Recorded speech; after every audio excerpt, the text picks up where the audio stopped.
Atiyaa saree kana gidaara si fuudhee ofitti si guddisee maal qaboosoo gaafsanuu gidaaratti si dhiise maal qaboosoo gaafsanuu gidaaratti si dhiise.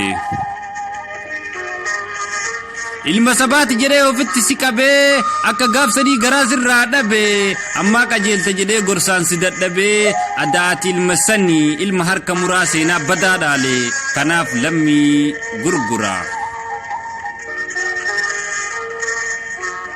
Boolla keessa deemee lafee abbaa guuraa sin jaaladha biyya koo Oromiyaa silaa akka jaalalaan sirraan fagaadhu sababa gabrummaa jireenya wallaalee biyyarraa baqadhus akka goobanaan bara 1888 Oromiyaa cabse gaafa sirraa kaasee hanga aduu har'aa lammiin koo yoom gadi ciise.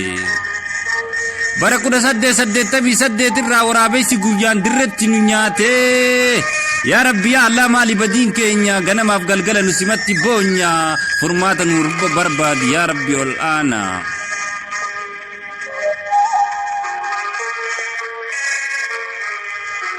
Bilisummaa fiduuf meeqatu wareegame furmaatan arganne lammiin koo gabroome osoo ijaan arguu dhumaatii Oromoo garaan na dadhabe biyyarraa baqachuuf meeshaa koo walitti qabee karaa bahe. Imimmaan jaalalaa narra dhangala'ee galaanni gabrummaa na dura faca'ee mataan na dhama'ee ofirra gattaa'e.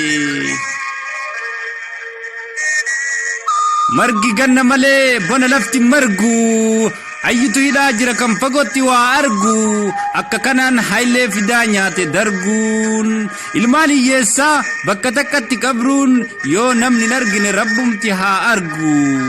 Yajiin afaan hiyyeessaa ilmaan narraa fite yaa Rabbi yaa Allah maaliif narratti dhiifte waggaa 150 roorroo narratti gattee. Jireenya Oromoon jiraattu kanarraan ka'een uffanni sahaada koo tolfadhee daandii taaddee birruuti maali yooniin boqadhe imimmaan kanarraa yooniin haara galfadhe.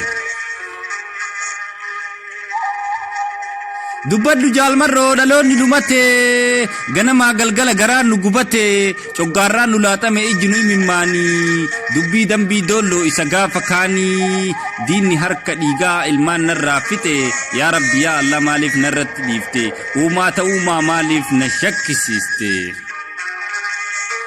Osoo na dhukkubuu ilkaaniin seeqataa gocha dambii doolloo lammiin koo wayin dagataa Itoophiyaan kufuu waan hin oollamne mootummaan gabroonfataan filannoo sobaatiin uummata dhiichisaa afaan rasaasaatiin boordii murachiisaa baay'ina barbaada.